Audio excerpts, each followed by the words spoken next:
Meus irmãos, bom dia. Nós vamos fazer algo um pouco diferente aqui, hoje. Uma porque o assunto que nós vamos trazer à pauta é algo que está assolando a nossa nação, é algo melindroso e, para tanto, vamos usar um recurso um pouco diferenciado. Não serão as minhas palavras, porém nós colocaremos para falar sobre assunto que é praticamente um cristão na política. E para falar sobre esse assunto, eu vou colocar um vídeo que nós compilamos lá, do reverendo Hernandes Dias Lopes, que achamos ser uma autoridade máxima aí, né, para falar a respeito disso, com bases bíblicas, sem que discorra para uma parte política, mas sim uma parte bíblica, mas algo que nós cristãos devemos saber para enfrentar essa situação que nós estamos vivendo aqui nesses últimos dias, tá? Nós vamos fazer uma leitura na palavra de Deus que encontra-se no livro de Neemias, do capítulo 1 ao 10. O texto de Neemias diz assim: as palavras de Neemias, filho de Acalias, no mês de Quisleu, no ano 20º, estando eu na cidade de Suzã, veio Anani, um de meus irmãos, com alguns de Judá. Então lhes perguntei pelos judeus que escaparam e que não foram levados para o exílio e acerca de Jerusalém. Disseram-me: os restantes que não foram levados para o exílio e se acham lá na província estão em grande miséria, desprezo, os muros de Jerusalém estão derribados e as suas portas queimadas. Tendo eu ouvido essas palavras, assentei-me e chorei e lamentei por alguns dias, e estive jejuando e orando perante o Deus dos céus. E disse: ah, Senhor, Deus dos céus, Deus grande e temível, que guardas a aliança e a misericórdia para com aqueles que te amam e guardam os teus mandamentos. Estejam, pois, atentos os teus ouvidos e os teus olhos abertos, para acudires à oração do teu servo, que hoje faço à tua presença, dia e noite pelos filhos de Israel, teus servos, e faço confissão pelos pecados dos filhos de Israel, os quais temos cometido contra ti, pois eu e a casa de meu pai temos pecado. Temos procedido de todo corruptamente contra ti. Não temos guardado os mandamentos, nem os estatutos, nem os juízos que ordenastes a Moisés, teu servo. Lembra-te da palavra que ordenastes a Moisés, teu servo, dizendo: se transgredires, eu vos espalharei por entre os povos. Mas, se vos converterdes a mim, e guardardes os meus mandamentos e os cumprirdes, então, ainda que os vossos rejeitados estejam pelas extremidades do céu, de lá os ajuntarei e os trarei para o lugar que tenho escolhido para ali fazer habitar o meu nome. Estes ainda são teus servos e o teu povo que resgataste com teu grande poder e com a tua poderosa mão. Senhor, nosso Deus e Pai, nós somos gratos, Senhor, por este momento, por esta oportunidade. Que as tuas palavras, Senhor Deus, sejam firmadas no teu evangelho, que a tua palavra seja pura e eficaz para as nossas vidas. É o que pedimos neste momento, Senhor Deus. É em nome de Jesus que nós oramos. Vocês vão perceber, o Guto vai colocar para nós aqui o vídeo.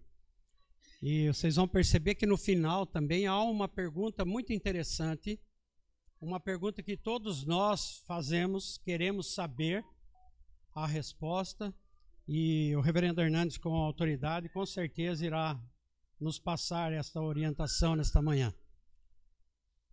Ok?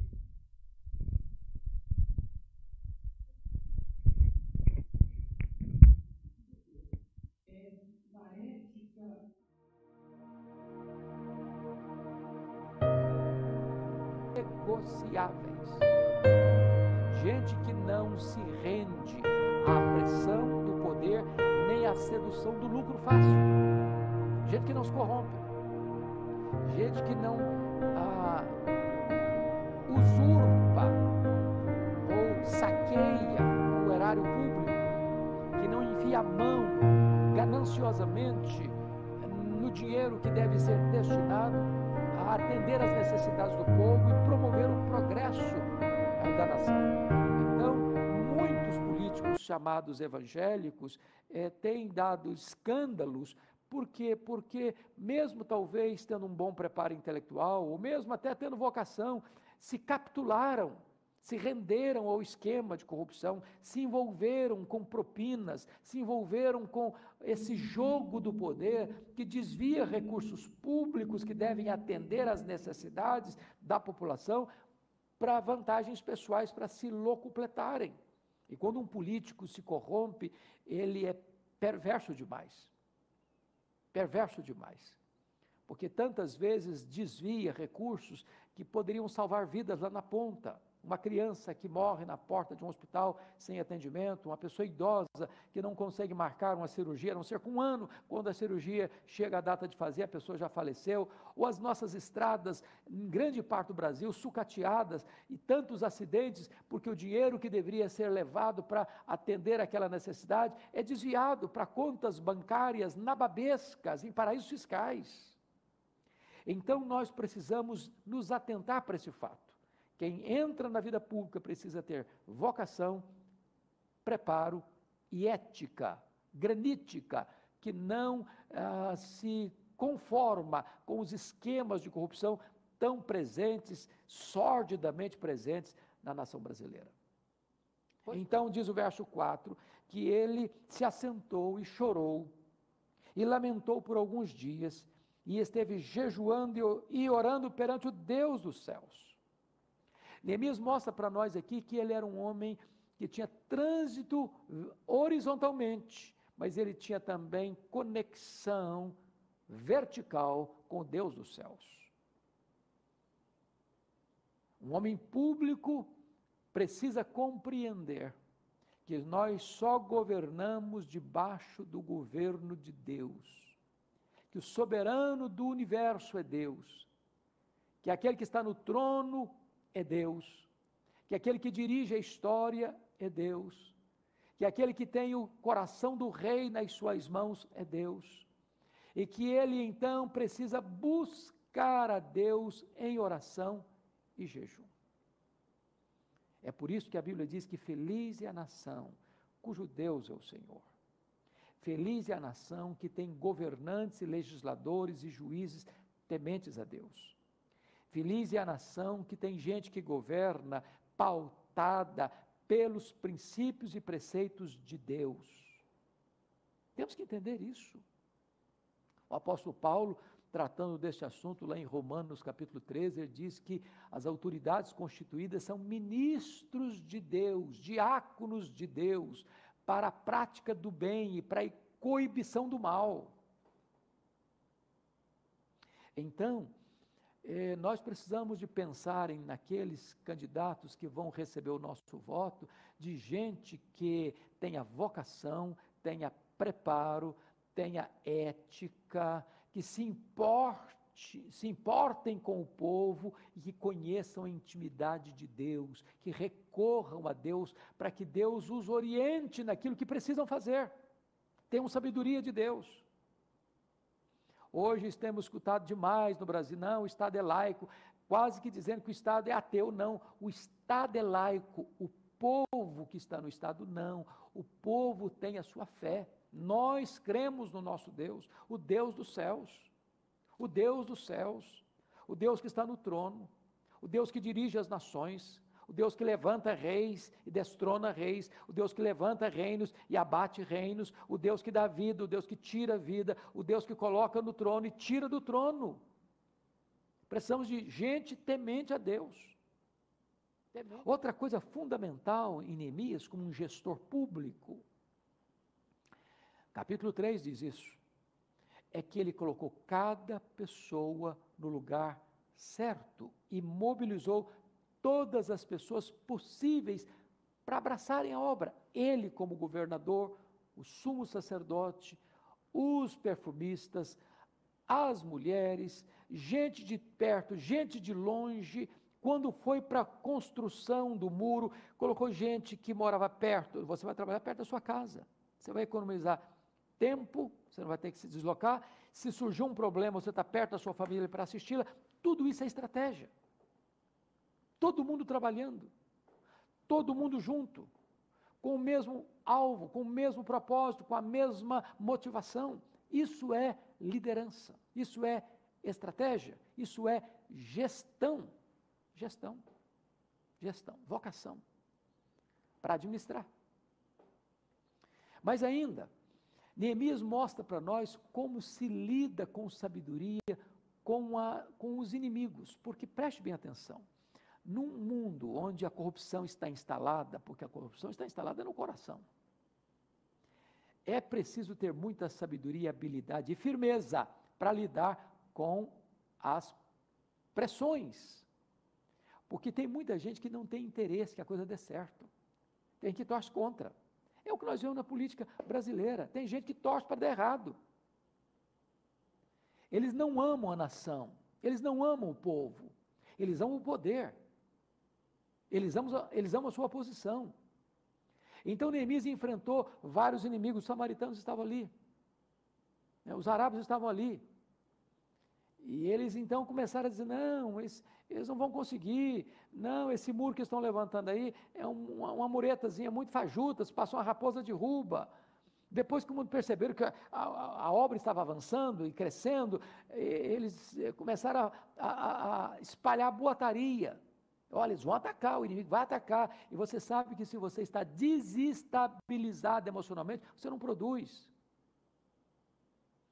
Quando perceberam que não tinha mais jeito mesmo, eles chamaram Neemias para sentar à mesa. Não, vamos fazer aliança aqui, vem cá, vamos conversar. Neemias, não, estou fazendo uma grande obra, não posso descer não. Alianças se faz com gente que tem motivação boa, propósito santo, que ama Deus e que ama o povo. Fazer alianças com perversos, com ímpios, que têm outras motivações perversas, é um perigo. Mas quando perceberam que não tinha jeito de derrubar Neemias por causa da sua ética, da sua postura moral granítica, eles tentaram Neemias ultimamente, uma questão religiosa, olha, o inimigo vai te atacar, eles vão te matar, fuja para o templo, vão para lá é lugar seguro. Neemias, não, homem como eu teme não.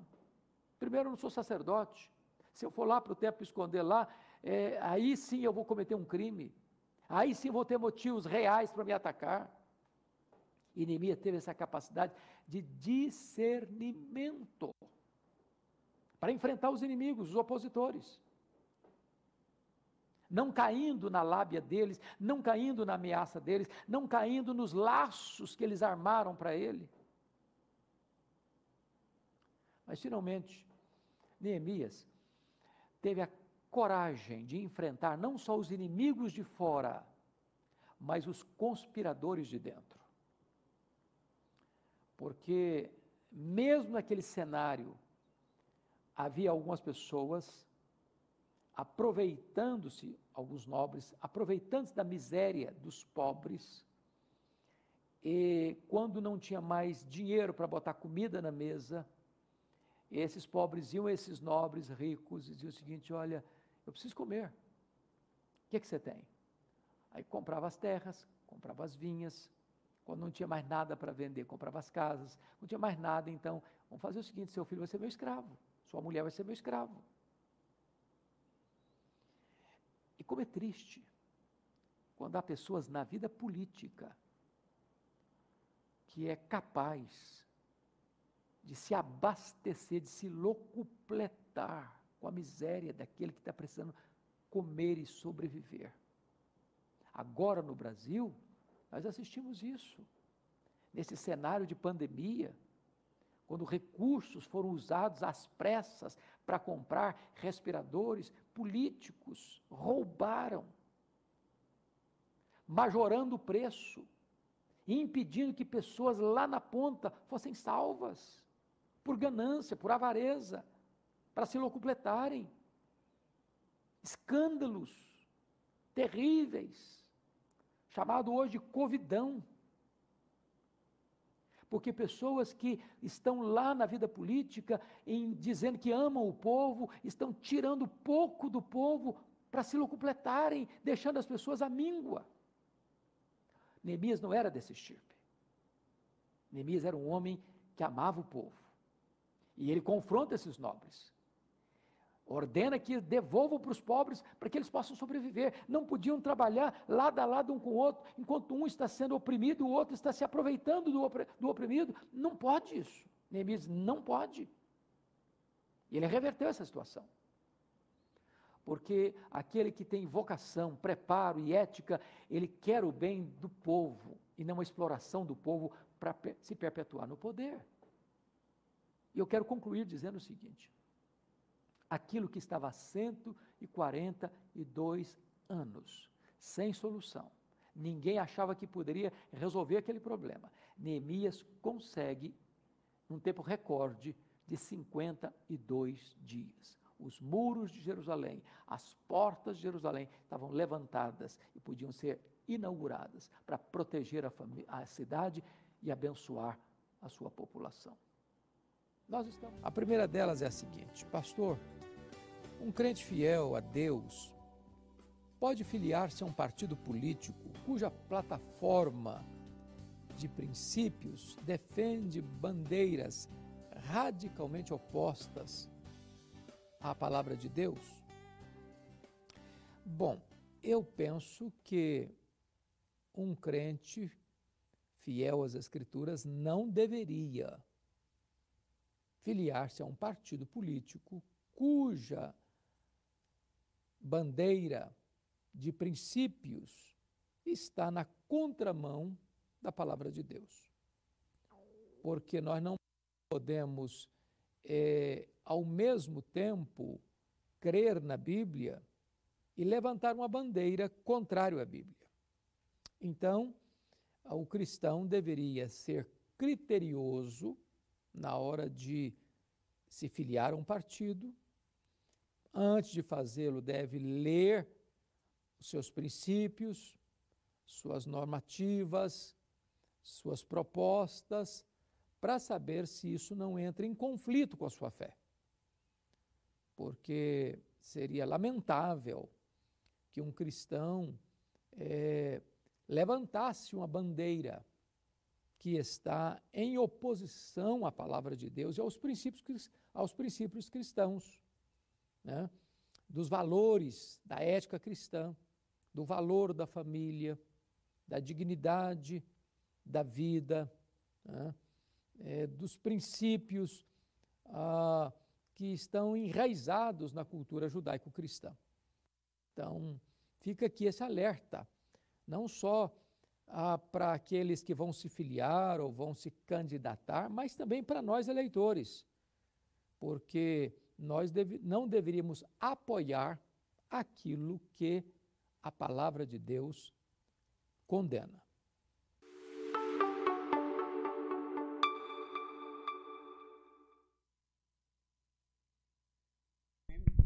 Mas fica aí a dica do reverendo Hernandes a respeito de como nós devemos proceder numa época dessa aí, certo? Eu vou encerrar, vou pedir que o pastor nos faça uma oração para a gente encerrar.